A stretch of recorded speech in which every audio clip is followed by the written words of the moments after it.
nuestro tema de este día es sirviendo bajo un nuevo régimen. Y ese nuevo régimen es el del Espíritu. Y hay un pasaje en la Biblia, vamos a ver acerca de este nuevo régimen en otro texto, pero hay un pasaje que quiero leer primero, que se encuentra en Lucas capítulo 13, versículos 6 al 9. Lucas capítulo 13, versículos 6 al 9. Y dice así: dijo también esta parábola: tenía un hombre una higuera plantada en su viña, y vino a buscar fruto en ella, y no lo halló. Y dijo el viñador: he aquí hace 3 años que vengo a buscar fruto en esta higuera, y no lo hallo. Córtala. ¿Para qué inutiliza también la tierra? Él entonces respondiendo le dijo: Señor, déjala todavía este año, hasta que yo cabe alrededor de ella y la abone. Y si diere fruto, bien, y si no, la cortaré después.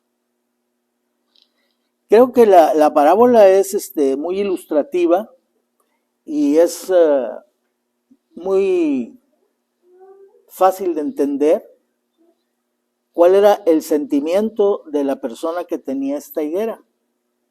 Cuando tú plantas un árbol frutal, lo que tú quieres es un día disfrutar precisamente del fruto de ese árbol. Entonces lo cuidas, lo riegas, lo fertilizas y estás esperando el momento de cortar de ahí un fruto. Y entonces cuando pasan los años, como este hombre que ya tenía 3 años esperando comerse un higo y no producía la higuera fruto, entonces dijo: está inutilizando la tierra. Es decir, está ocupando el espacio que ocuparía otro árbol que si fuera productivo. Entonces hay que cortarla. Córtala, ya no tiene caso. Pero también en la parábola se nos muestra la paciencia, el interés de hacer todo lo necesario para que esa higuera dé fruto. Y yo sentí que en esta parábola estábamos nosotros perfectamente identificados, porque como iglesia, como grupo de creyentes que hemos recibido doctrina bíblica durante mucho tiempo, no estamos llevando fruto.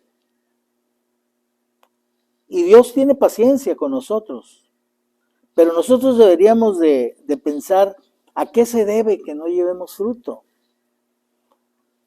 Si tratamos de quitar todo aquello que se pueda hacer para llamar a la atención de las personas por medio de las emociones, porque no nos interesa eso. Queremos que la gente venga a escuchar la palabra de Dios y conozca al Señor Jesucristo como su Salvador personal. Y eso no lo podemos hacer si no servimos al Señor en el poder del Espíritu Santo. En Romanos capítulo 7, en el versículo 1, el apóstol Pablo escribe a los romanos y les dice: ¿acaso ignoráis, hermanos? Pues hablo con los que conocen la ley, que la ley se enseñorea del hombre entre tanto que éste vive. La iglesia de Roma estaba formada por creyentes judíos que se habían convertido a Cristo y gentiles que se habían convertido a Cristo también. No sabemos en qué proporción, pero había estas dos naciones, estos dos pueblos, los judíos y los gentiles, convertidos ahí a Cristo. Sabemos esto porque el día de Pentecostés, Lucas narra que había ahí y menciona una serie de naciones de donde procedían judíos que habían ido a adorar, y cuando menciona a Roma, dice que judíos romanos, o sea, tanto judíos como prosélitos, y un prosélito es una persona que se hacía judío, pero no era judío, pero se entregaba al judaísmo. era gentil. Entonces en Roma había de estos dos tipos de personas. Ahora, dice el apóstol Pablo que lo que les está diciendo, se los está diciendo en función de que él sabe que conocen la ley. Tanto los romanos conocían la ley bastante bien, de hecho nos heredaron lo que es el derecho romano, que todavía tiene aplicación en nuestros días, y los judíos también tenían el conocimiento de la ley de su pueblo, que Dios les había entregado. Y lo que Pablo entonces les dice en este texto, que la ley se enseñorea del hombre entre tanto que éste vive, pues era comprensible para ellos. Dice, yo sé que ustedes conocen la ley, por eso les puedo hablar en este sentido. La pregunta que él hace, dice, ¿acaso ignoráis? Es una pregunta retórica, tiene la respuesta en sí misma. Pues no lo ignoraban. Y si algo conocían ellos muy bien era precisamente la ley. La ley no puede exigir nada de un muerto. O sea, cuando una persona muere, por ejemplo, se cancelan sus deudas. ¿A quién le cobra la persona a quien se le debe? ¿A quién le cobra cuando el deudor se murió? A menos que haya alguien, probablemente pudiera ser que hubiera firmado en lugar del otro, haciéndose responsable, aún en el momento de la muerte de aquel, bueno, pues tendría que pagar el otro. Pero en una situación normal, tú te comprometes a pagar algo, y cuando te mueres, se acabó la deuda, se cancelan tus deudas. Si cometiste un delito, se cierra tu expediente. O sea, nadie puede perseguir a un muerto para aplicarle un castigo. Un ejemplo que Pablo les da entonces en la práctica de lo que les está diciendo es el matrimonio. Sabiendo que conocen muy bien la ley sus destinatarios, les pone un ejemplo que les va a servir para ilustrar las verdades espirituales que quiere enseñarles. Pablo hace referencia al matrimonio, dice, porque la mujer casada está sujeta por la ley al marido mientras éste vive. La única posibilidad correcta delante de Dios para la disolución matrimonial es la muerte. Si la mujer desea ser libre para rehacer su vida, esta es una frase que se usa mucho, tengo el derecho a rehacer mi vida, dicen las personas, ¿verdad? Bueno, si una mujer o un hombre también quiere rehacer su vida y quiere terminar con su matrimonio, pues de manera correcta y legal solamente sería que muriera la otra persona, para que él quedara libre o ella quedara libre. No hay otra manera. El Señor Jesús lo dijo claramente. Cuando los fariseos le preguntaron acerca del matrimonio, acerca de si era lícito que el hombre repudiara a su mujer, o sea, que la rechazara, la regresara con sus padres o la entregara, dice, ¿es lícito hacer esto? Entonces Jesús dijo claramente que el divorcio fue una opción brindada por Moisés, el legislador. ¿A causa de qué? A causa de la dureza del corazón. ¿De qué manera ayudaba el divorcio a estas personas de corazón duro? Pues les hacía un poquito más difícil el deshacerse de su esposa, porque la actitud que ellos tenían era, por cualquier cosa, tomarla como pretexto para despedir a su esposa. Es que se le queman los frijoles, entonces pues no la quiero porque o no guisa bien, o no plancha bien la raya del pantalón, ¿sí? Entonces por cualquier detalle como este, despachaban a su mujer. Entonces Moisés puso una dificultad, tienes que darle carta de divorcio. Es como hoy, ¿por qué muchas personas no se divorcian? No, pues tengo que repartir con mi esposa. La mitad es de ella y la mitad mía. No, prefiero mejor aguanto, porque no le quiero dar nada de lo que tenemos. Entonces, el Señor Jesucristo les dice, porque ellos vinieron a hacer esa pregunta, dice la Escritura, como muchas otras, con el propósito de tentar a Jesús, o sea, de hacerlo caer en una contradicción a la ley para poderlo acusar. Él es una persona que quebranta la ley. Y por eso le hicieron esta pregunta. Y Jesús les dijo, la única manera de deshacer el matrimonio es por medio de la muerte. Fíjense que se ha usado esa frase, ¿no? Hasta que la muerte los separe.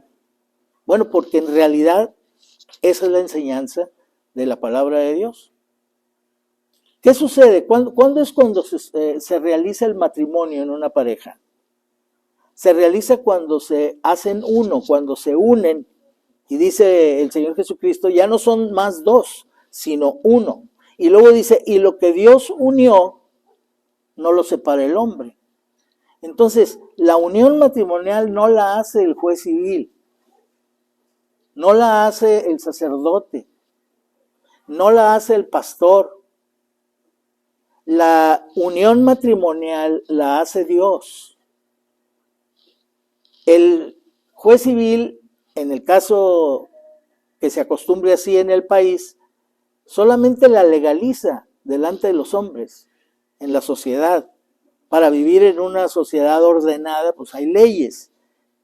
Y una persona se casa por el civil y entonces tiene derechos y tiene obligaciones que la misma ley le pone sobre él y derechos que le otorga. Pero la unión matrimonial la hace Dios. Entonces eso significa que el divorcio no termina con la unión matrimonial. ¿Saben cuándo termina la unión matrimonial? Termina cuando una persona comete, por ejemplo, adulterio. Porque vuelve a hacer lo mismo que hizo cuando se casó, cuando Dios los unió. Se une con otra persona. Entonces se casa con esa persona. Está separándose de su esposa y uniéndose con otra persona. Y eso lo dice también la Escritura. ¿No sabéis que el que se une en un cuerpo con una ramera se hace un cuerpo con ella? Pues se casa, se hacen uno. Eso es el matrimonio, ya no son más dos, sino uno. Entonces dice el apóstol Pablo, guiado por el Espíritu Santo, lo que Dios unió, no lo separa el hombre, no lo puede separar. Entonces, este principio, porque dice que si una mujer que se quiere separar de su marido se une con otro hombre, en tanto el marido esté vivo, pues ella va a ser adúltera. Pero si el marido muere, entonces ella queda libre de unirse con otro marido, con otro esposo. Entonces, ¿qué tiene que ver esto con nosotros, con nuestra vida espiritual? Bueno, el asunto es que el principio que él está señalando con respecto a la ley y a la relación de la ley con el hombre en cuanto al matrimonio, lo aplica al aspecto espiritual y dice en el versículo 4, dice de Romanos 7, así también vosotros, hermanos míos, habéis muerto a la ley mediante el cuerpo de Cristo. Aquí en la aplicación yo veo algo diferente del principio que él menciona de la ley. En la ley, la mujer queda libre del marido cuando el marido muere. Pero ahora, cuando nosotros lo vemos desde el punto de vista espiritual, de acuerdo a la enseñanza, quien muere no es la ley, sino nosotros. Eso es lo que dice la Escritura. Así también vosotros, hermanos míos, habéis muerto a la ley mediante el cuerpo de Cristo. Aquí tenemos la aplicación del ejemplo de la ley puesto por el apóstol Pablo. ¿Cuál es la diferencia? Precisamente que aquí el que muere es el hombre o la mujer que se entrega a Cristo. Se entrega a otro. Estaba unida o unido a la ley, pero se entrega entonces al Señor Jesucristo y pasa a ser de Jesús. Dice 2 Corintios capítulo 5, versículos 14 y 15. Porque el amor de Cristo nos constriñe, pensando esto, que si uno murió por todos, luego todos murieron. Si tú tienes a Cristo en tu corazón, tú estás identificado con Cristo en su muerte y moriste con Cristo en la cruz. Y por todos murió. Si uno murió por todos, luego todos murieron. Y por todos murió, para que los que viven ya no vivan para sí, sino para aquel que murió y resucitó por ellos. Entonces, al recibir a Cristo, no solamente nos identificamos con Él en su muerte, nos identificamos con Él también en su resurrección. Esto es importante, sí, desde un punto de vista legal para cumplir con la justicia de Dios. Esto es importante, porque antes de recibir a Cristo, nosotros estábamos bajo la ley. Lo supiéramos o no, estábamos bajo la ley. De hecho, en nuestro país, cuando menos, pues son muy conocidos los 10 mandamientos. Tú le preguntabas a una persona, por ejemplo, al hacer trabajo personal, ¿tú sabías que eres pecador? Bueno, sí, pero pues yo no lo soy tanto, o hay otros peores.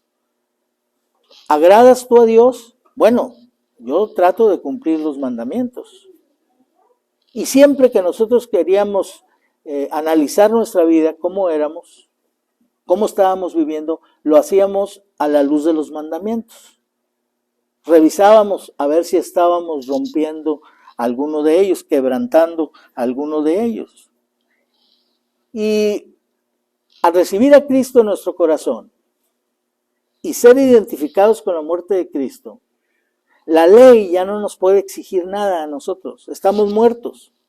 La ley no puede exigirle nada a un muerto. Y la vida que ahora tenemos es una vida nueva. Pablo lo explica en Gálatas 2:20.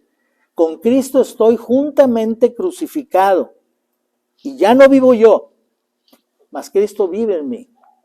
Y lo que ahora vivo en la carne, lo vivo en la fe del Hijo de Dios, el cual me amó y se entregó por mí. Entonces, Pablo reconoce que en Cristo Él está muerto y que la vida que ahora tiene es la vida de Cristo. Entonces, en Pablo, el apóstol Pablo en Cristo muestra que estamos muertos a la ley al haber recibido a Cristo para, ahora sí vamos a usar el término que se usa, para rehacer nuestra vida con otro, no con la ley, con otro, que es el Señor Jesucristo. En Romanos capítulo 6, versículos 8 y 9, también insiste en esto diciendo, y si morimos con Cristo, si estamos identificados con Él en su muerte, creemos que también viviremos con Él, sabiendo que Cristo, habiendo resucitado de los muertos, ya no muere. La muerte no se enseñorea ya de Él. Cristo fue atrapado por la muerte, pero la muerte no lo pudo retener. Dios lo resucitó y aceptó la obra que Cristo había hecho como el pago por los pecados de toda la humanidad. Pero no solamente resucitó y completó su obra ascendiendo al cielo y sentándose a la diestra del Padre para ser nuestro intercesor, nuestro abogado, sino que además nosotros quedamos identificados con Él en esto. El apóstol Pablo continúa enseñando para hacer reflexionar a los creyentes de cuál es nuestra condición, cuál era nuestra condición antes. Porque no podemos nosotros valorar correctamente nuestra condición actual, la relación que tenemos ahora con el Señor Jesucristo, si no entendemos cómo era la anterior. Y nuestra relación anterior, como mencioné hace rato, era con la ley. Queríamos agradar a Dios por medio de cumplir con los 10 mandamientos. Pero en realidad los 10 mandamientos solo nos servían como un parámetro para saber si estábamos bien o estábamos mal, pero no para cambiar nuestra vida. Y aquí el apóstol revela algo de lo que no éramos ni siquiera conscientes. Y esto que él revela y menciona son las pasiones pecaminosas que eran por la ley. Así lo dice. Porque dice el versículo 5, porque mientras estábamos en la carne, las pasiones pecaminosas que eran por la ley obraban en nuestros miembros llevando fruto para muerte. ¿A qué se refiere con esto? Se refiere a una verdad que es palpable y que todos la hemos experimentado. Las prohibiciones despiertan en nosotros el deseo precisamente de hacer lo que se nos está prohibiendo. Mucha gente pregunta cuando les hablamos de Cristo, oye, y ahí en tu grupo, ¿qué les prohíben? La gente está acostumbrada a eso, a las prohibiciones, pero no se dan cuenta que cuando estamos bajo una prohibición, la carne se exalta, o sea, se levanta el deseo de hacer lo que se nos está prohibiendo. Y eso lo tenemos con ejemplos muy sencillos y claros que ustedes han experimentado y yo también. Cuando pasamos, por ejemplo, por un lugar que dice no tocar pintura fresca, ¿qué es lo primero que hacemos? Extender el dedo y tocar. Es para ver si es cierto que está fresca, ¿no? Y luego si pasamos por una banqueta que dice ahí no pisar cemento fresco, dejamos nuestras huellas, ¿no? Vamos y ponemos el pie o la mano. O sea, la ley misma levanta en nosotros pasiones y deseos pecaminosos. Leí una vez de un hombre que tenía un hotel frente a la playa. Y un día un amigo lo visitó y vio que en la playa, junto al hotel, estaban jugando unos muchachos béisbol. Entonces le dijo el dueño del hotel, le dijo, ¿sabes qué? Al amigo, te van a quebrar los vidrios de las ventanas, prohíbeles que jueguen ahí, que no estén jugando. Entonces él dijo, oye, pues sí es cierto. Entonces puso un cartel, prohibido jugar béisbol. Le empezaron a quebrar las ventanas. O sea, nunca se las habían quebrado antes. Pero si antes habían tenido cuidado, ahora probablemente hasta lo hicieron a propósito. Ahora como cristianos, enfatiza el apóstol, estamos libres de la ley. No hay prohibiciones para nosotros. Los cristianos no vivimos bajo prohibiciones de ningún tipo. Hay principios bíblicos, principios que funcionan, que los aplicamos porque queremos hacer la voluntad de Dios. Pero Dios no nos pide perfección porque sabe que no somos perfectos. Pero eso no significa que tenemos libertad para pecar y hacer lo que nosotros querramos. Solamente tenemos que entender con mucha claridad que no somos perfectos, que no lo vamos a hacer mientras estemos aquí en este mundo y que vamos a fallar. Pero eso no impide que nosotros podamos servir al Señor. Hoy estamos libres de la ley. ¿Esto significa que somos libres de hacer lo que querramos? No. ¿Somos libres de quebrantar la ley porque no estamos bajo la ley? No. Evidentemente no es así. Pablo lo menciona en Romanos 6:15. ¿Qué pues? ¿Pecaremos porque no estamos bajo la ley sino bajo la gracia? En ninguna manera. No es esta la enseñanza de la palabra de Dios. De hecho, en aquellos tiempos la enseñanza del apóstol Pablo fue malinterpretada por algunos que no querían aceptar esta verdad. Sobre todo los judíos tenían la tendencia a querer que los que se habían convertido a Cristo, tenían la tendencia de querer que los gentiles cuando se convirtieran a Cristo, se convirtieran propiamente en judíos, o sea, cumplieran el judaísmo y querían obligarlos a cumplir la ley.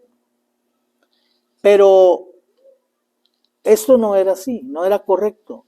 Y entonces acusaban a Pablo de promover que la gente pecara. Estás libre de la ley, entonces puedes hacer lo que quieras. Dice Romanos 3:8, ¿y por qué no decir como se nos calumnia y como algunos cuya condenación es justa afirman que nosotros decimos, hagamos males para que vengan bienes?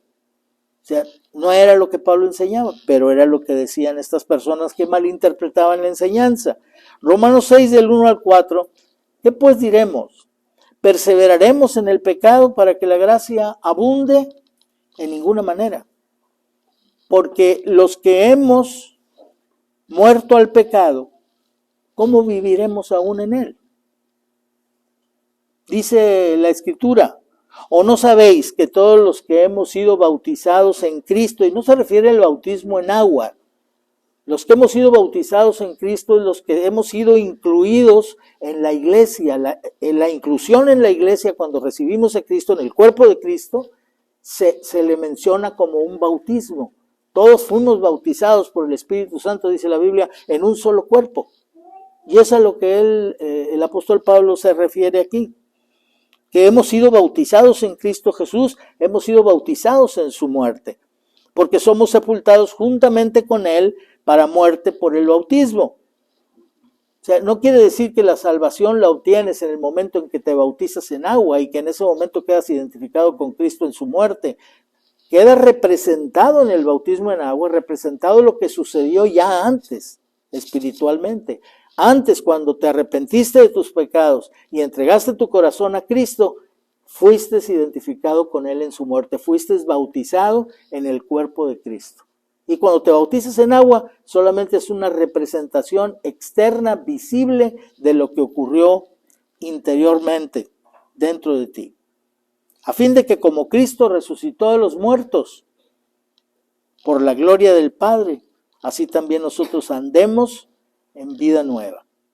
La enseñanza es muy clara, no vamos a dejar de enseñar esta verdad solo porque algunos la malinterpreten o quieran malinterpretarla. No le digas a las personas que ya son salvos, no les digas que no pueden perder la salvación, porque entonces van a decir, pues qué padre, entonces voy a hacer lo que sea.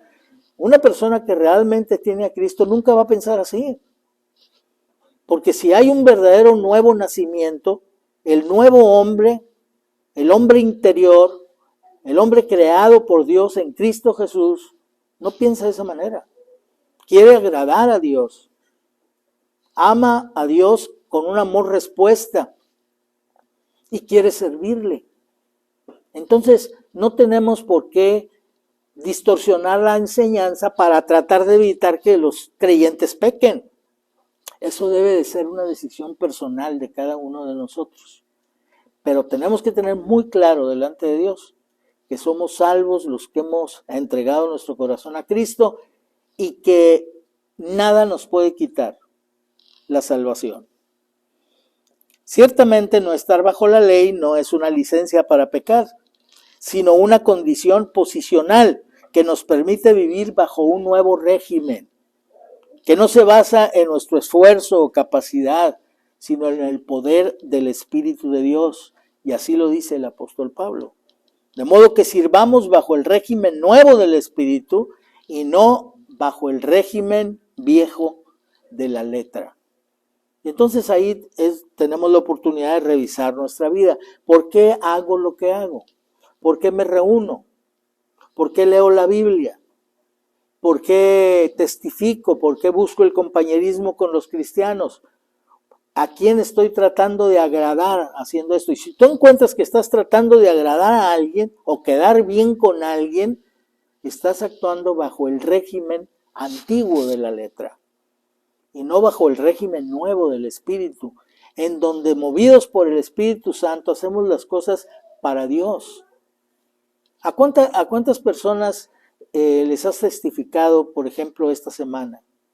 ¿Cuántas personas intentaste llevar a los pies de Cristo? Porque no solamente es dar testimonio, es estar preparados para poder presentar el plan de la salvación con toda claridad y poder guiar a una persona a Cristo. Y cuando lo guías a Cristo, estás engendrando un hijo espiritual. Y ahora tienes la responsabilidad de alimentarlo espiritualmente. Pero si no conoces la palabra de Dios, si no has recibido estudios, O si los recibiste y ya se te perdieron. Imagínate, hay personas que de pronto dicen, oye, los estudios, ¿te acuerdas de aquel estudio? Pues no lo encuentro. No sé dónde está, se me perdió. ¿Sí? ¿Me lo das otra vez? Tiempo invertido, perdido. Como la higuera sembrada, ocupando la tierra que otro árbol podría haber ocupado y dar fruto, y no poderte comer de él un higo. Cuando tú analizas tu vida, ¿cuántas personas, desde que eres creyente, cuántas personas han recibido a Cristo que tú digas, el Señor me utilizó para llevarlos a Cristo? Y que tú hayas visto la convicción de pecado en esas personas que solo puede producir el Espíritu Santo. Una persona no puede ser salvo si no tiene convicción de pecado, si no se da cuenta que está perdido, si no clama por el perdón, porque hay arrepentimiento en su corazón, no puede ser salvo. Puede repetir una oración, puede mostrarse de acuerdo con lo que le digas, pero eso no va a transformar su vida. Su vida es transformada cuando la persona es consciente de su condición pecaminosa, de que está perdido, no quiere ir al infierno y clama al Señor por perdón y le entrega su corazón a Cristo. Y entonces va a venir una transformación, va a venir un cambio y tú lo vas a poder ver. Y le vas a enseñar la palabra y vas a ver la avidez con que la persona recibe la palabra de Dios y cómo la aplica a su vida. Entonces, no vivas tratando de agradar a alguien, no vivas tratando de cumplir algunos mandamientos que tú creas que existen para ti en tu vida personal o en la vida como iglesia. Eso no significa que las leyes sean malas, o sea, los 10 mandamientos son malos porque producen pasiones pecaminosas en los que intentan cumplirlos. En ninguna manera. El apóstol Pablo lo dice en el versículo 7. ¿Qué diremos pues? ¿La ley es pecado? No, en ninguna manera. La ley, los 10 mandamientos fueron dados para el conocimiento del pecado. Cuando tú ves los 10 mandamientos, te das cuenta de lo que tú eres, de todo lo que estamos violando, de aquellos mandamientos que reflejan el carácter de Dios. Dice Romanos 3:20, por las obras de la ley ningún ser humano será justificado delante de él, porque por medio de la ley es el conocimiento del pecado. Es imposible que el hombre pueda cumplir la ley perfectamente, como debería de ser, porque si una persona dijera, yo voy a agradar a Dios cumpliendo los 10 mandamientos, yo voy a ser salvo por medio de cumplir la ley, tendría que cumplirla perfectamente y nadie lo puede hacer. Dice Santiago 2:10, porque cualquiera que guardare toda la ley pero ofendiere en un punto, se vuelve culpable de todos. Entonces tendría que ser un cumplimiento perfecto. El único que ha cumplido la ley perfectamente es el Señor Jesucristo. Por eso Él pudo ser sustituto nuestro. Por eso Él pudo morir en nuestro lugar. Porque como aquel cordero que se sacrificaba en el Antiguo Testamento era sin defecto, Jesús tenía que ser sin defecto. Por eso fue engendrado por el Espíritu Santo. No tiene naturaleza pecaminosa como nosotros, que se transmite por el Padre. No tuvo conducta pecaminosa. Se plantó ante la gente y le dijo, ¿quién de ustedes me acusa de pecado? Y no hubo quien lo acusara. Entonces, ni tenía pecado en su cuerpo, no había nacido con atracción hacia el pecado como nosotros, ni tampoco tenía conducta pecaminosa. Entonces fue un sacrificio acepto delante de Dios, como aquellos corderos que tenían que ser sin defecto. Los 10 mandamientos ponen de manifiesto el carácter santo de Dios. Pedro lo reconoció, que ellos no habían podido nunca cumplir la ley. Dice Hechos 15, versículos 10 y 11, ahora pues, y se lo dice a los judíos que se habían convertido a Cristo, ¿por qué tentáis a Dios, poniendo sobre la cerviz de los discípulos un yugo que ni nosotros ni nuestros padres hemos podido llevar? Antes creemos que por la gracia del Señor Jesús seremos salvos de igual modo que ellos. O sea, los gentiles y los judíos Dice, somos salvos de la misma manera, por la fe en Cristo, no por el cumplimiento de la ley, porque por el cumplimiento de la ley nadie podrá ser justificado. Pablo entonces explica que la ley es precisamente para conocer el pecado y añade, inclusive se pone a sí mismo como ejemplo, diciendo, porque yo no conocería, dice el versículo 7, porque yo no conocía el pecado sino por la ley, porque tampoco conociera la codicia si la ley no dijera, no codiciarás. A ver, ¿qué es a lo que se refiere Pablo? Dice, yo no conociera la codicia, yo conocía el pecado por la ley. ¿Cómo? ¿La ley lo hizo codiciar? No, la ley le dijo no codiciarás. Y entonces se dio cuenta que él codiciaba, entonces que lo que había en su vida era pecado. No lo identificaba como pecado. Es como cuando manejamos y creemos que manejamos muy bien, ¿no? Creemos que manejamos perfecto y de pronto alguien va con nosotros y nos ve hacer una maniobra que nos dice, oye, eso no lo puedes hacer, está prohibido. No, ¿por qué? Sí, el reglamento de tránsito dice esto. Ah, pues yo siempre lo he hecho así. Pues siempre has estado violando el reglamento de tránsito, más que no te ha visto nadie. ¿Sí? Pero en ese momento el reglamento de tránsito te hace darte cuenta que hay infracciones que estás cometiendo.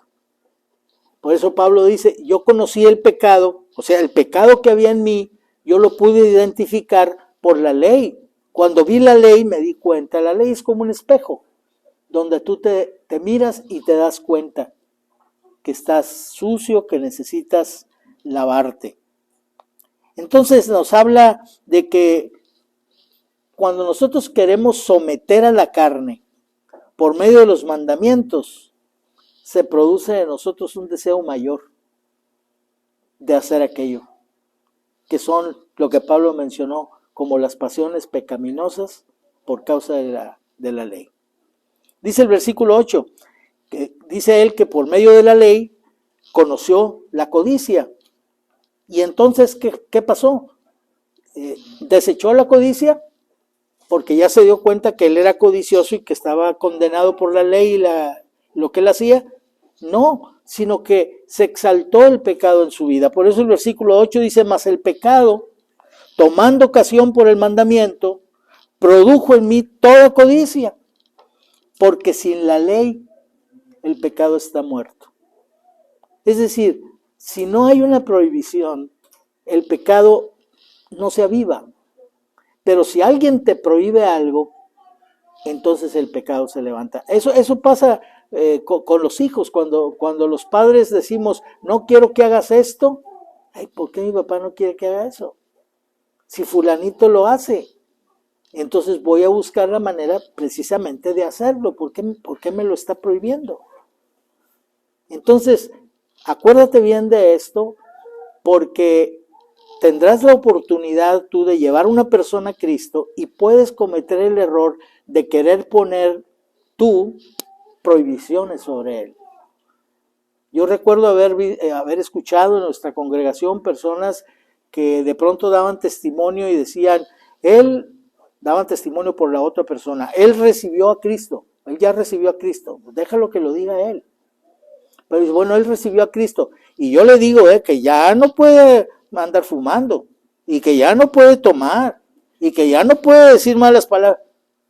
O sea, quieres ponerle cargas, lo único que vas a hacer es que precisamente vas a avivar el deseo de hacer esas cosas, porque eso es lo que enseña la palabra de Dios. Pablo entonces hace una confesión muy valiosa para nosotros, algo que nosotros no sabríamos de la vida de Pablo si el Espíritu Santo no lo hubiera inspirado a decírnoslo, a compartir esa experiencia. Dice Pablo en el versículo 9, y yo sin ley vivía en un tiempo. Sin ley vivía en un tiempo. Es evidente que Pablo no se refiere a su vida pasada antes de conocer a Cristo, porque de ese tiempo él habla, por ejemplo, en Hechos 26, 4 y 5, y dice, mi vida pues desde mi juventud, la cual desde el principio pasé en mi nación, en Jerusalén, la conocen todos los judíos, los cuales también saben que yo desde el principio, si quieren testificarlo, conforme a la más rigurosa secta de nuestra religión, viví fariseo. Entonces, cuando él dice yo sin ley viví en un tiempo, no se refiere a su vida pasada. Porque sabemos que este grupo, el grupo de los fariseos, era el grupo el grupo religioso más apegado a la ley. Y en cuanto al cumplimiento de la ley, Pablo se consideraba perfecto. Dice, en cuanto a la ley, dice Filipenses 3:6, en cuanto a la justicia que es por la ley, irreprensible. O sea, no hay nadie que me pueda decir que estoy quebrantando la ley.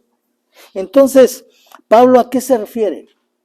Cuando dice yo sin ley vivía en un tiempo, se refiere a los primeros años de su conversión a Cristo, a los días que pasó en Damasco. Ustedes se acuerdan que él se encontró con el Señor Jesucristo lo encontró a él en el camino a Damasco y quedó ciego. Y fue conducido a Damasco y estuvo allí por 3 días hasta que Ananías le regresó la vista. Y después se quedó unos días en Damasco conviviendo con los discípulos, luego se fue a Arabia, luego regresó a Damasco, y él mismo aclara en la epístola a los Gálatas que él cuando se convirtió no fue con los apóstoles a decirles que lo enseñaran. Oigan, pues ahora ustedes anduvieron con Jesús, yo no lo conocí, entonces quiero que me enseñen porque él me ha escogido para ser un predicador a los gentiles. Él no hizo eso. Y lo aclara en Gálatas. Entonces, ¿cómo aprendió Pablo la doctrina de Cristo? Porque el Señor Jesucristo mismo se lo enseñó. Se lo enseñó el Cristo resucitado. Dice en 2 Corintios capítulo 12, versículos 6 y 7, dice, sin embargo, si quisiera gloriarme, no sería insensato, porque diría la verdad, pero lo dejo, para que nadie piense de mí más de lo que en mí ve u oye de mí. Y para que la grandeza de las revelaciones, así fue como él fue enseñado y discipulado por Cristo por medio de revelaciones, para que la grandeza de las revelaciones que incluyeron el llevarlo hasta el tercer cielo, no me exaltase desmedidamente, me fue dado un aguijón en mi carne, un mensajero de Satanás que me abofetee para que no me enaltezca sobremanera. Claro, él podía decirles a los apóstoles que habían vivido con Jesús, no, pues ustedes vivieron con Jesús y Jesús los enseñó, pero a mí me vino a enseñar específicamente el Cristo resucitado y me llevó hasta el tercer cielo y vi cosas que ni siquiera puedo decir y que no han subido nunca en el corazón del hombre, es decir, nunca el hombre se las ha imaginado ni se las podría imaginar. O sea, se podría haber enaltecido y probablemente lo hubiera hecho, si no es que Dios dijo, le puso un aguijón, ¿sí? Imagínate que cada vez que tú te enalteces tuvieras una aguja que te picara y que dijeras, ay, perdón, ¿sí? Cuando estás acá presumiendo y diciendo algo para ponerte por encima de los demás y de pronto sintieras un piquete. Dice, un aguijón en la carne para que no me enaltezca sobremanera, para mantenerme humilde. Pablo fue discipulado por el Señor Jesucristo y él en esos días, en esos años, probablemente hayan sido 3 años, que él pasó siendo discipulado por el Señor Jesucristo, él no se preocupaba de la ley. Estaba simplemente confiando en Dios y haciendo lo que el Señor Jesucristo le decía y entendiendo. Pero luego empezó a regresar a las costumbres anteriores.